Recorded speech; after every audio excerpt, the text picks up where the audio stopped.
Você vai ter um texto básico aí, mas nós vamos começar antes dele.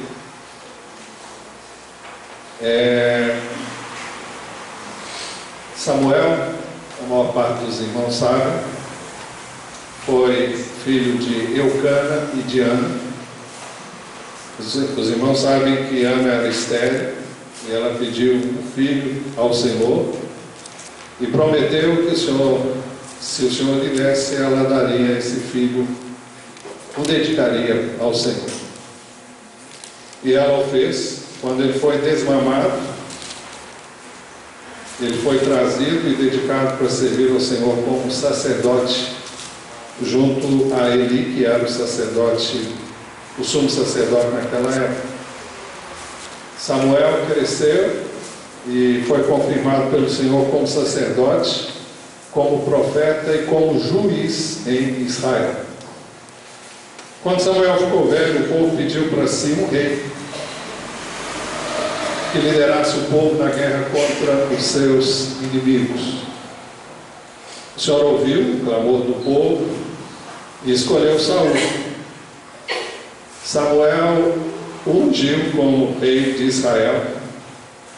E logo depois disso, Samuel, o homem de Deus, deu uma ordem bem específica para Saul. Pode passar, que já... E nós estamos aí mesmo.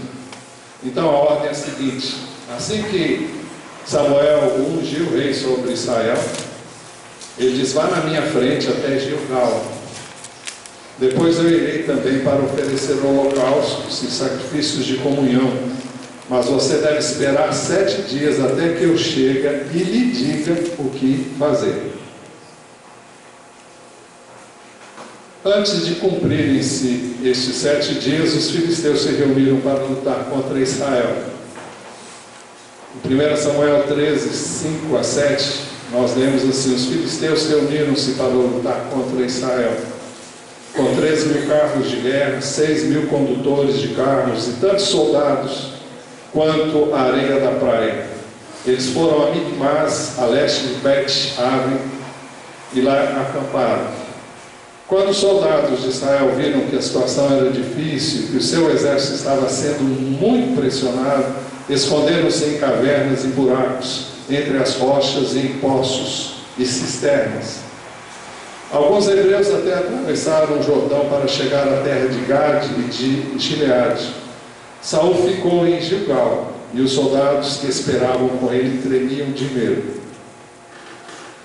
Saul esperou até o 7º dia, conforme Samuel havia dito para ele esperar, mas ele não esperou até o final do dia.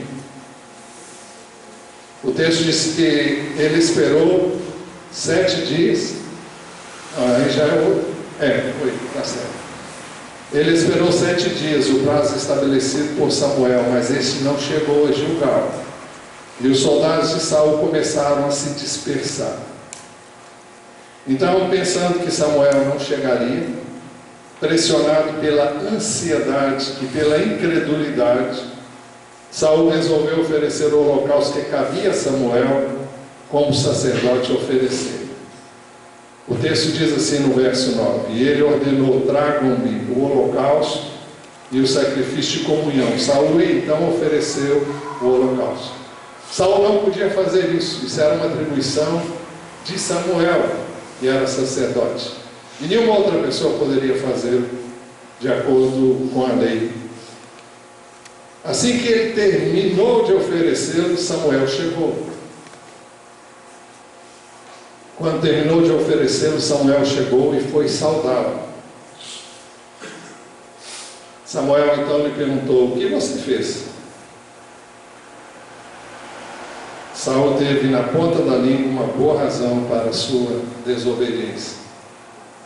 Saul respondeu: quando vi que os soldados estavam se dispersando e que não tinhas chegado no prazo estabelecido e que os filisteus estavam reunidos em Micmas, pensei: agora os filisteus me atacarão em Gilgal e eu não busquei o Senhor.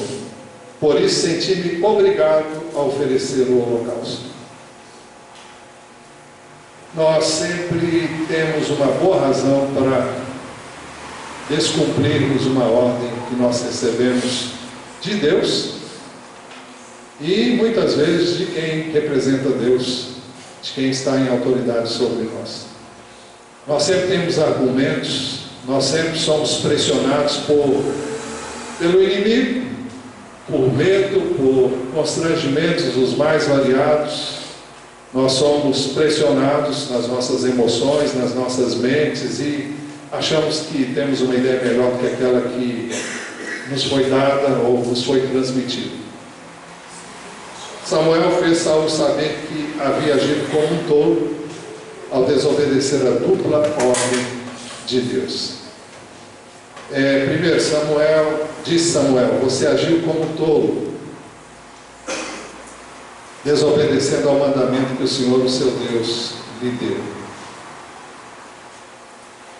Se Saul tivesse obedecido, ele teria seu reinado estabelecido para sempre sobre Israel. 1 Samuel 13b diz assim: se você tivesse obedecido, ele teria estabelecido para sempre o seu reinado sobre Israel. Se você tivesse obedecido. Não são palavras de Samuel, o homem, é palavra de Deus. Ele está falando como profeta de Deus, está falando em nome do Senhor. Quem deu a ordem para ele foi Samuel. Mas Samuel era um homem de Deus, era profeta de Deus, estava falando em nome do Senhor, representava o Senhor. Então, quando Saul desobedeceu essa ordem, estava desobedecendo a ordem de Deus. E quem tinha o poder de manter Saul no trono, no governo do país, ele que estava começando o seu governo, era o próprio Deus e ninguém mais. O texto nos dá conta de que o reinado,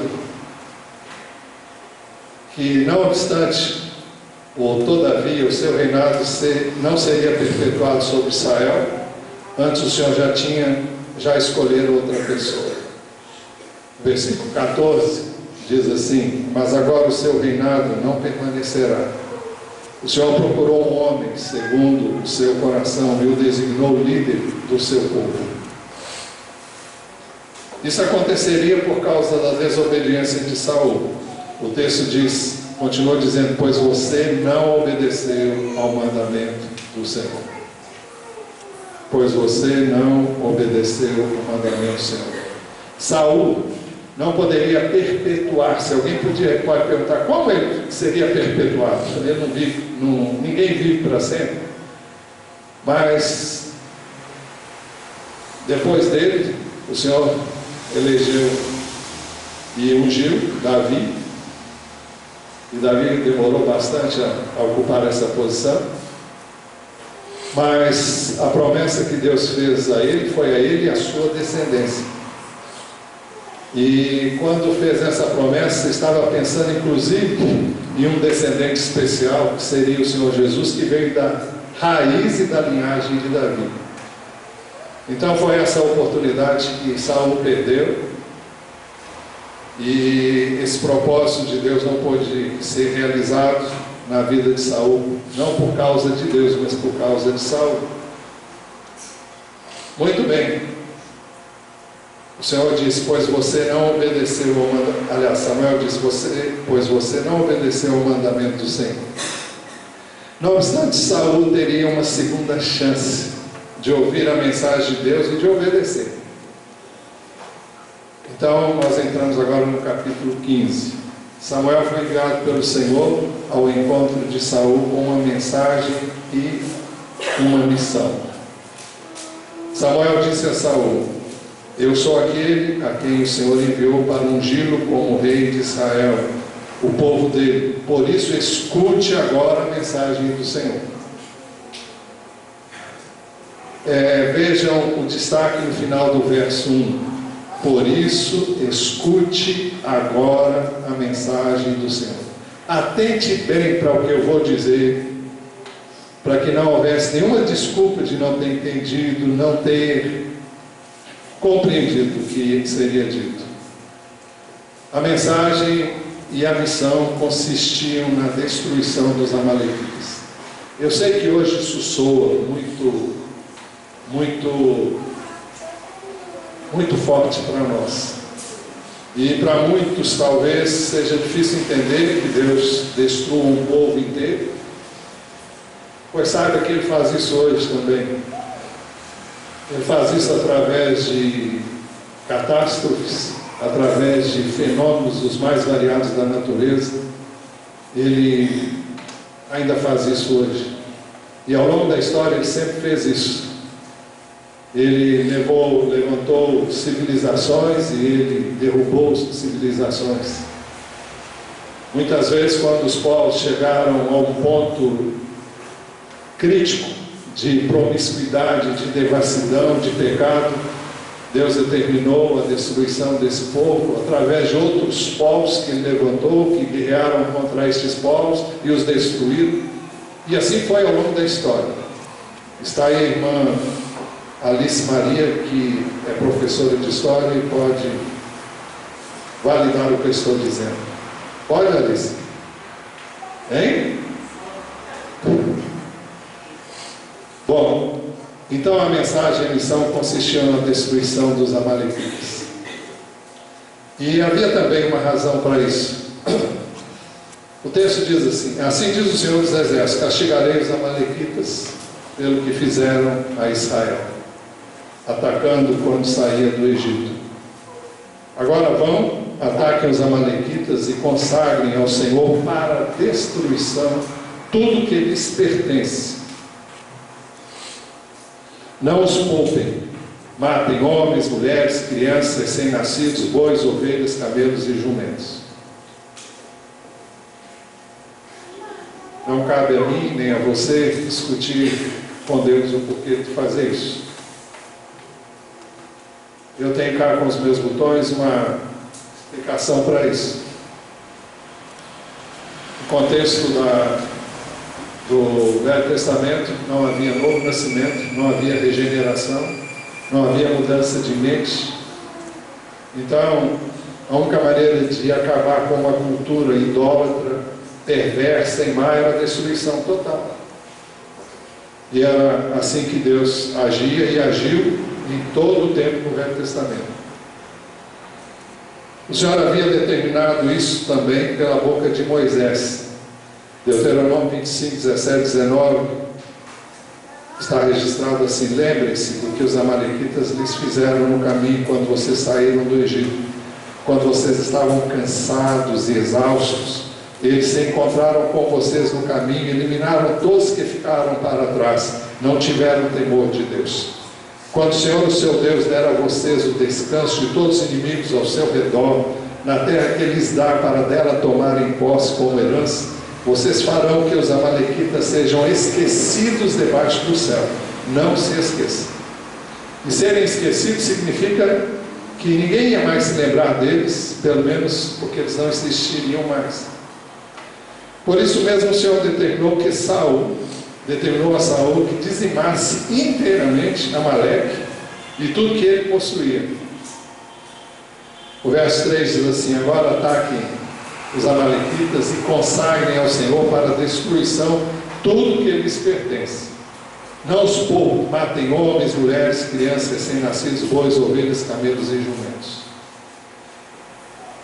Saul convocou o seu exército e partiu para cumprir a ordem do Senhor. Então convocou Saul os homens e os reuniu em Telaim. 200.000 homens, 200.000 soldados de infantaria e 10.000 homens de Judá. Saul foi à cidade de Amaleque e armou uma emboscada no vale. Depois disse aos queneus: retirem-se e saiam do meio dos amalequitas, para que eu não os destrua juntamente com eles, pois vocês foram bondosos com os israelitas quando eles estavam vindo do Egito. Então os queneus saíram do meio dos amalequitas, e Saul atacou os amalequitas por todo o caminho, desde Avilá até Sur, a leste do Egito. Mas Saul não cumpriu inteiramente a ordem que havia recebido do Senhor através de Samuel. Saul achou que deveria poupar o rei dos amalequitas e tudo que era bom aos seus olhos. O verso 8 e 9 dizem assim: capturou vivo Agag, rei dos amalequitas, e exterminou o seu povo. Mas Saul e o exército pouparam Agag e o melhor das ovelhas e dos bois, os bezerros gordos e os cordeiros. Pouparam tudo que era bom, mas tudo que era desprezível e inútil destruíram por completo. Agora vejam, que critério ele usou? A sua mente, a sua capacidade de analisar o que é bom e o que é ruim. Deus não disse para ele fazer isso, mandou ele destruir tudo. E ele racionalizou o que ele viu. Ele achou que é um desperdício destruir isso. Por que destruir? E eu creio que na cabeça de muitos hoje também, por que destruir um povo inteiro, dizimar? Que maldade! Ou por que não aproveitar toda essa riqueza em vez de destruir? Mas porque ele fez assim, o Senhor revelou a Samuel a sua tristeza pela desobediência de Saul. Então o Senhor falou a Samuel: arrependo-me de ter posto Saul como rei, pois ele me abandonou e não seguiu as minhas instruções. Antes que você fique aí pensando com seus botões, olha, Deus não se arrepende. A palavra arrependo-me não é a mesma que no final do texto vai ser usada. Nós vamos chegar lá, você vai ver que lá nós vamos usar. No português a palavra é arrependo-me também. Aliás, lá vai dizer que Deus não é o homem para mentir, que Deus não é homem para se arrepender. Mas essa palavra arrependo-me, traduzida por arrepender, significa lamentar-se. É como se Deus tivesse, totalmente diferente da outra palavra. Os verbos são totalmente diferentes no sentido.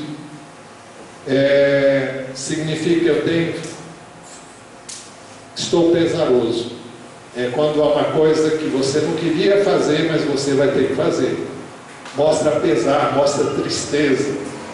É algo que não é o que Deus queria fazer, nem estava nos planos dele, mas ele iria fazer.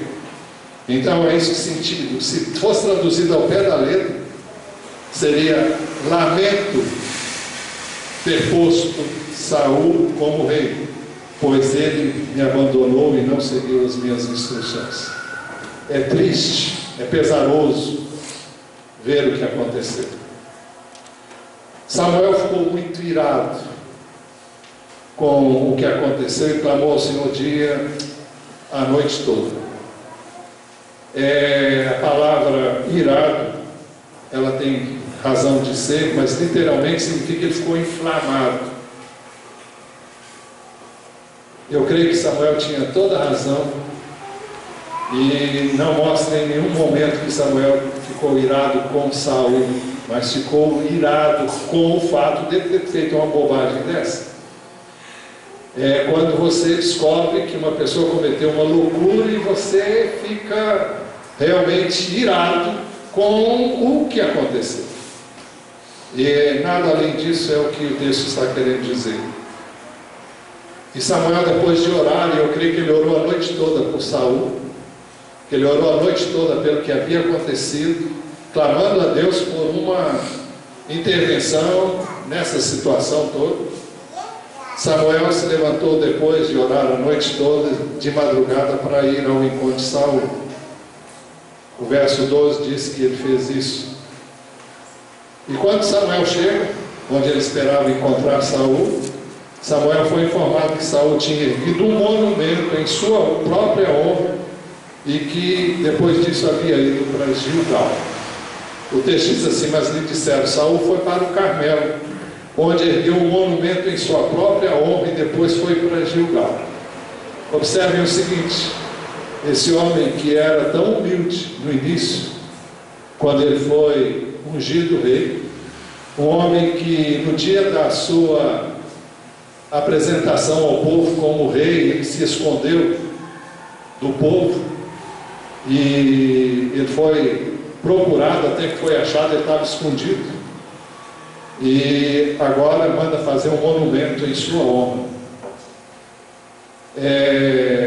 Diz que uma das coisas que mais mexem com a pessoa é questão de poder, questão de posição, questão de proeminência. As pessoas são colocadas em determinadas posições, elas são duramente provadas. Não é fácil estar numa posição de liderança e manter-se humilde, manter-se consciente de uma dependência total de Deus. Não é sem razão que Deus determina depois, aliás, no livro de Deuteronômio, foi até antes disso, que quando se escolhesse um rei, ele deveria ter uma cópia da palavra de Deus e deveria ler todos os dias, para que ele se mantivesse humilde, para que ele pudesse temer a Deus e para que ele não viesse a sentir-se melhor do que os seus irmãos. Mas Saul já mandou construir um monumento para ele. Opa! Provérbios diz que seja outro que louve você, seja outro que o elogie, nunca você, porque isso não tem, a honra própria não tem nenhum valor. Quando o homem coloca os olhos em si, ele não pode ter os seus olhos no Senhor. A exaltação própria já é o indício da decadência de Saul. Quando Samuel encontrou Saul, afirmou ter cumprido a ordem do Senhor. Verso 3 diz: quando Samuel encontrou Saul, disse: o Senhor te abençoe. Eu segui as instruções do Senhor. Tem muita gente que faz o que quer fazer e diz que está fazendo a vontade de Deus. Eu nunca estarei cumprindo as ordens do Senhor se o que eu fiz não é o que o Senhor ordenou que eu fizesse. Eu nunca estarei fazendo a vontade do Senhor se o que eu fiz não é aquilo que me ordenaram para fazer e quem tinha autoridade para ordenar. Pode ser o melhor, pode ser o mais bonito, o mais expressivo, segundo a minha cabeça, segundo os meus pensamentos, as minhas ideias e conceitos, mas não aos olhos de Deus. Samuel então questionou a obediência, entre aspas, de Saul. Samuel, porém, perguntou: então que balido de ovelhas é esse que eu ouço com os meus próprios ouvidos? Que mugido de bois é esse que estou ouvindo? Era uma referência ao gado que Saul havia trazido dos amalequitas. Saul teve uma boa razão para justificar também, mais uma vez, a sua desobediência. Ele alegou: poupamos o melhor para sacrificar ao Senhor. Respondeu Saul: os soldados os trouxeram dos amalequitas. Eles pouparam o melhor das ovelhas e dos bois para sacrificarem ao Senhor, o teu Deus, mas destruímos totalmente o restante. Saul pensou que estivesse abafando. Ele mandou que eu destruísse, mas eu tive uma ideia melhor. Vou oferecer para ele. Eu vou poupar para ele. Mas Samuel mostrou a Saul que a visão de Deus, qual era a visão de Deus para os últimos acontecimentos. Verso 16: Samuel disse a Saul: fique quieto, eu te direi o que o Senhor me falou esta noite. Respondeu Saul: diz-me. Primeiro, Saul era humilde quando foi escolhido para ser o rei de Israel. Samuel disse: embora pequeno aos seus próprios olhos, você não se tornou o líder das tribos de Israel? Embora você se sentisse tão incapaz, tão insignificante, tão indigno, tão inapropriado para essa função, o Senhor não te colocou nela. Segundo, Saul foi ungido pelo Senhor como rei e recebeu dele uma missão bem definida.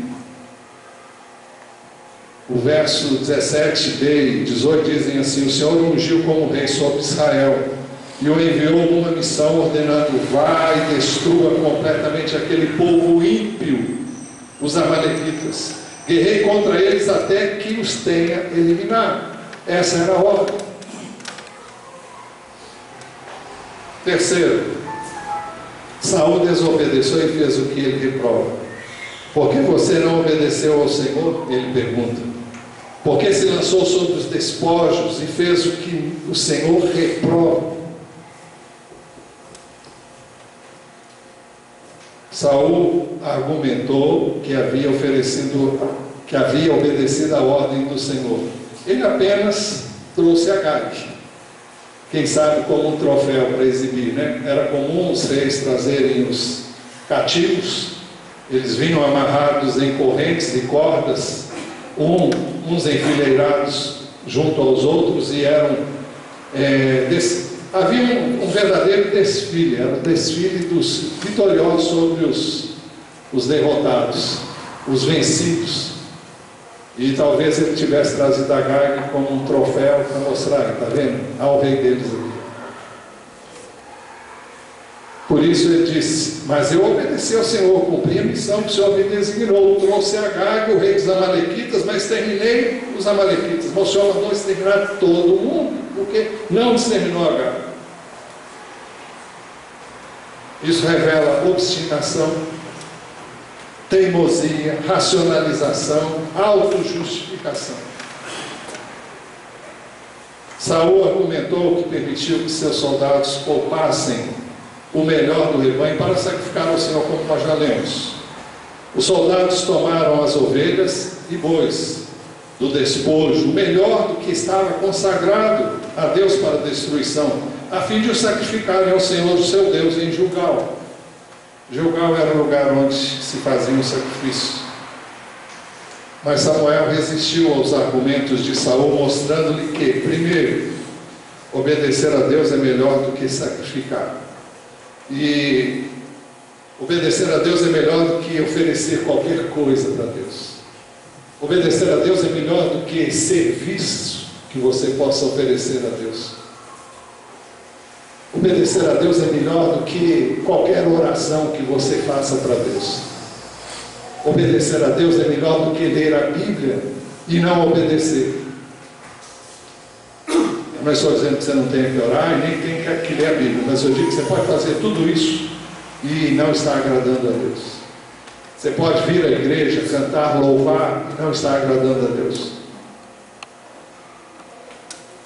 Então, o pastor está dizendo que não precisa fazer isso? Não, estou dizendo que não tem sentido fazer isso sem obediência. Uma vida de obediência torna o seu culto significativo, torna o seu louvor significativo, torna as suas orações significativas.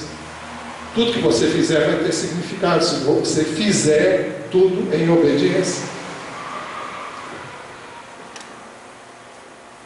Acaso tem o Senhor tanto prazer em holocaustos e em sacrifício quanto em que se obedeça a sua palavra?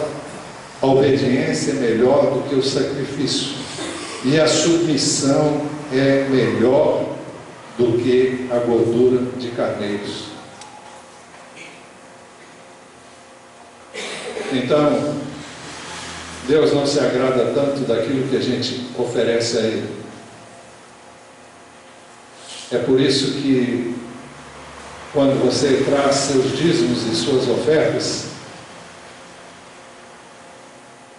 deve ser, o que importa é a motivação com que você traz.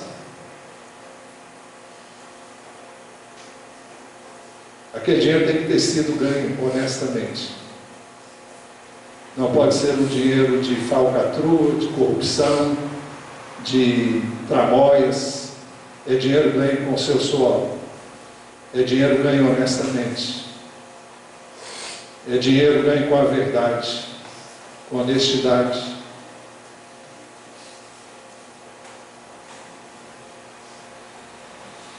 Trazer só dízimo e ter uma vida podre não agrada a Deus. Não tem significado. Segundo, rebelar-se contra uma ordem de Deus é como o pecado de feitiçaria. Pois a rebeldia é como o pecado de feitiçaria. O feiticeiro, na Bíblia, era queimado. Isso mostra como Deus abominava o feiticeiro. Isso mostra como Deus abominava aqueles que se dedicavam a coisas ocultas e a práticas demoníacas, a cultos demoníacos. Então, o que Deus está dizendo é que a rebeldia é tão grave quanto uma obra de feitiçaria. É algo tão abominável como a feitiçaria. Terceiro, o Senhor disse que agir com arrogância é tão grave como o pecado da idolatria.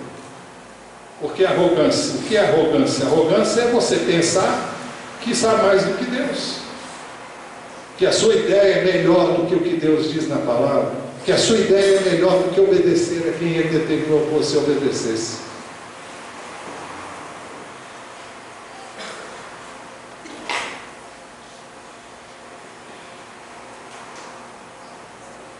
Quando eu era jovem, eu aprendi, antes mesmo de conhecer o Senhor direito, vamos assim dizer,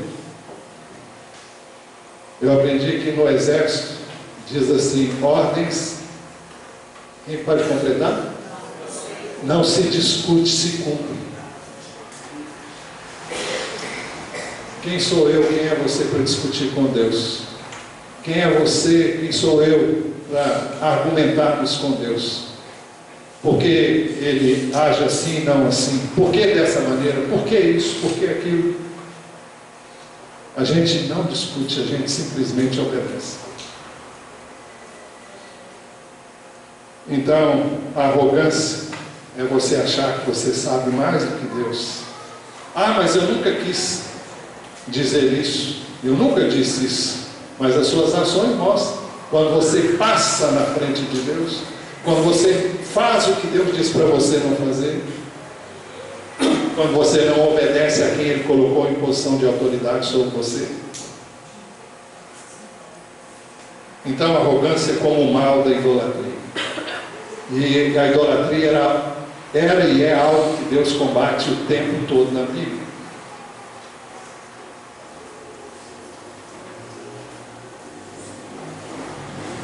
Em quarto lugar,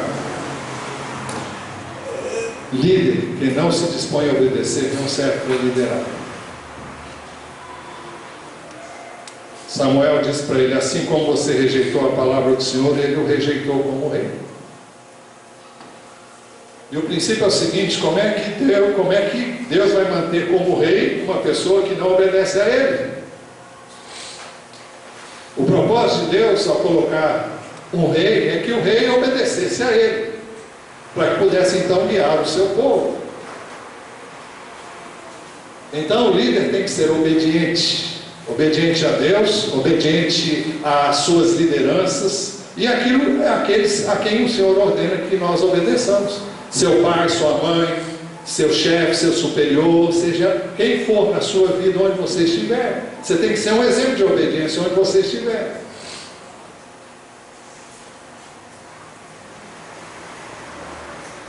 Então, quando um líder, quando um rei, quando um governante, quando seja lá quem for,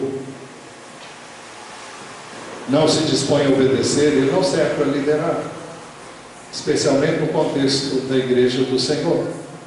Porque não podemos exigir isso de alguém que não conhece o Senhor, não podemos exigir esse comportamento de quem não teme ao Senhor, nem conhece a sua palavra.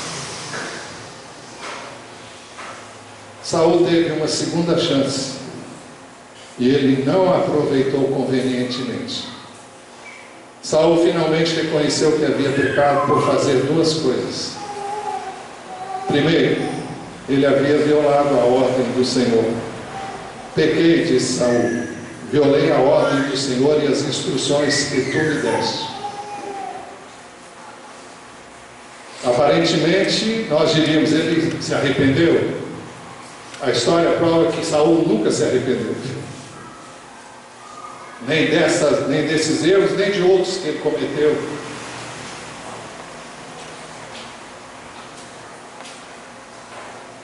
Pequei, disse Saul, violei a ordem do Senhor e as instruções que tu me deste.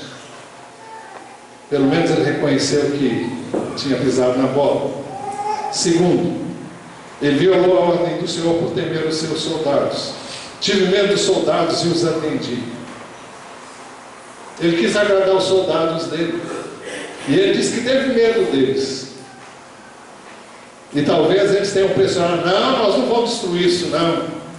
E ele, porque eles eram em maior número, achou que devia então ceder. Olha, se nós temos uma ordem de Deus, e essa ordem é clara, nós não temos que, para agradar ninguém, fazer aquilo que agrada as pessoas em detrimento da vontade de Deus. Deus não pode usar uma pessoa que não é fiel a Ele. Quando nós vivemos num país de liberdade.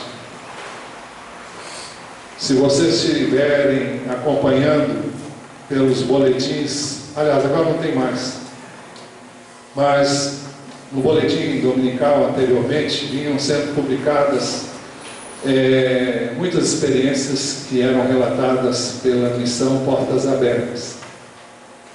E em muitos países, muitos muçulmanos se convertem. E normalmente eles demoram 1, 2 anos para se batizarem. Porque ele sabe que no dia que assumir, ele está correndo o risco de morte. E em muitas famílias, as pessoas têm que fugir de casa, têm que fugir da sua pátria, têm que morar no outro país, porque senão morre mesmo. Porque a família declara ódio àquela pessoa, pode ser filho, pode ser mãe, pai, seja quem for. E no tempo de Jesus, quem aceitava Jesus, quem cria em Jesus, era expulso da sinagoga, era deserdado pelos pais, não era considerado mais uma pessoa digna. Quando nós queremos fazer a vontade de Deus, nós corremos o risco de sermos perseguidos, maltratados, incompreendidos, mas é necessário que nós tenhamos a coragem de tomar posição diante de Deus.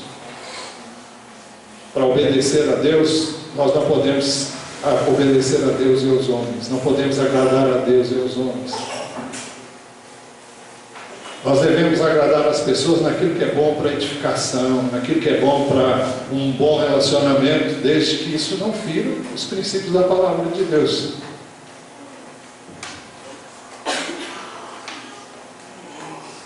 Saul pediu perdão a Samuel e que este o honrasse voltando com ele. Agora eu te imploro, perdoa o meu pecado e volta comigo para que eu adore o Senhor. O que é que Saul queria?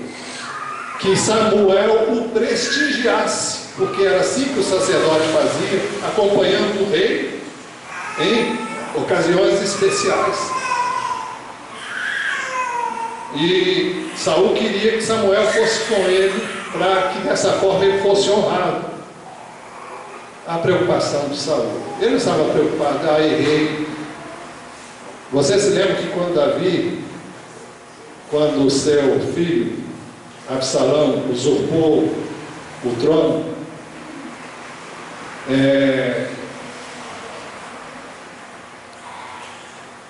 no caminho, quando ele estava fugindo para salvar a sua vida e a vida da sua família, apareceu um homem que começou a amaldiçoar a Davi. Me esqueci o nome dele agora. É Simei. Ele começou a amaldiçoar a Davi e os filhos de Zeruia, que Zeruia era irmã de Davi, Absai e como é que é o outro? O Joabe, queriam matar aquele homem logo ali. Ele falou, não, deixa. O Senhor determinou que fosse assim, deixa ele amaldiçoar. Não tem problema ele amaldiçoar, não. Deus é poderoso para reverter tudo isso aí.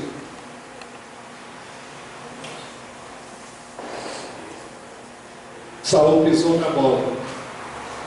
Davi reconheceu que estava sofrendo aquilo que o Senhor queria que ele sofresse em função dos seus pecados. Mas Saul não, Saul está querendo honra, está querendo posição, está querendo ser reconhecido, não quer passar vergonha. Então Samuel reafirmou a Saul que ele havia sido rejeitado pelo Senhor como rei de Israel e não haveria arrependimento na sua decisão. Samuel, contudo, lhe disse: não voltarei com você. Você rejeitou a palavra do Senhor e o Senhor o rejeitou como rei de Israel. Quando Samuel se virou para sair, Saul agarrou-se à barra do manto dele e o manto se rasgou. E Samuel lhe disse: o Senhor rasgou de você hoje o rei de Israel e o entregou a alguém que é melhor que você. Aquele que é a glória de Israel não mente nem se arrepende, pois não é homem para se arrepender.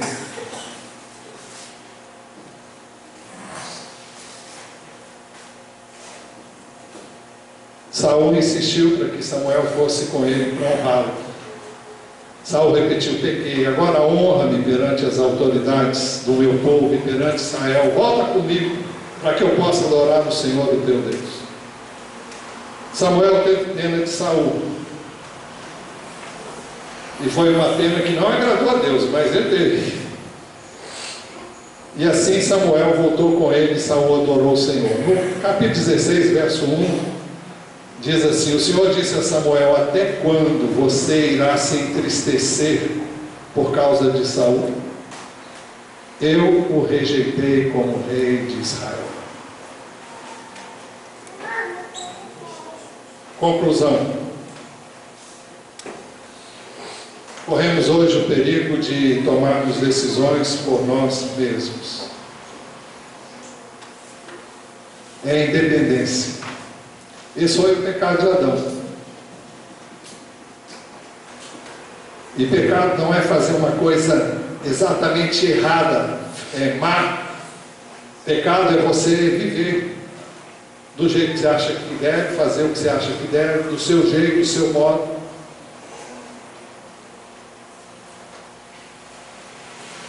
E não estamos com isso dizendo que você não deva ser criativo, que você não deva ter ideias, planos e propósitos, nada disso. Não vamos misturar as coisas, não é isso que eu estou dizendo. Eu estou dizendo que você não pode fazer o que quer se Deus não disse para você fazer daquela maneira, ou se você não recebeu orientação para fazer dessa maneira. Agora, se você tem a permissão de Deus e da pessoa que está na sua liderança para fazer, faça. Vá em frente. Muitos fazem suas escolhas sem falar com Deus. Muitos decidem encontrar ordens dadas pelo pastor, que chegam a eles através de seus supervisores, através de seus líderes, e eles pensam que estão certos, porque estão fazendo o que eles acham que é melhor. Pode ser ótimo, pode até aparentemente dar certo, mas não significa que você esteja fazendo em obediência. Isso não agrada a Deus.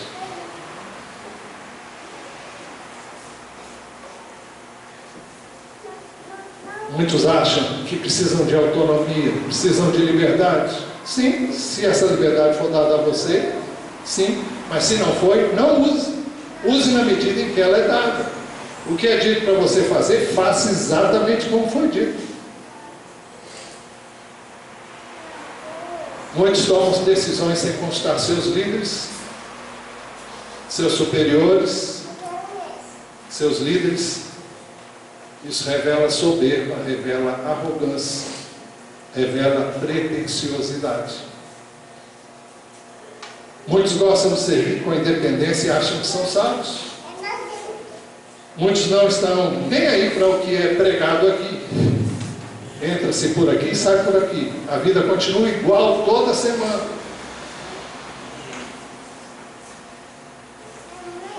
Muitos não priorizam o reino de Deus. Não tem vida com Deus, não oram, Não leem a Bíblia diariamente.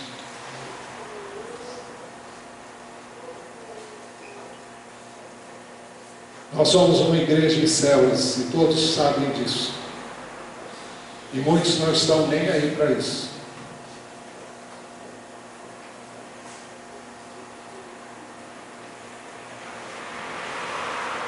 Muitos gostam de servir como acham que devem, sem se importarem com o que Deus diz na sua palavra. A palavra de Deus afirma que a obediência é melhor. Pode passar aí. Que a obediência é melhor do que o sacrifício, e a submissão é melhor do que a gordura de carneiros. Pois a rebeldia é como um pecado de feitiçaria, e a arrogância como o mal da idolatria. Sacrificar ou obedecer? Mostrar serviço ou obedecer? A quem nós estamos servindo? A nós mesmos? Às pessoas para agradá-las? Ou obedecemos sem nos importar conosco e com quem esteja perto? Quem não aprende a obedecer não tem autoridade para liderar. Que o Senhor nos faça homens e mulheres segundo o seu coração. Homens e mulheres que se arrependam. Homens e mulheres que realmente reconheçam o seu erro e endireitem os seus caminhos e voltem a fazer aquilo que sabem o Senhor quer que faça. Homens e mulheres obedientes ao Senhor e à sua palavra. A obediência é a única maneira de nós agradarmos a Deus. Feche os seus olhos e fale com Ele.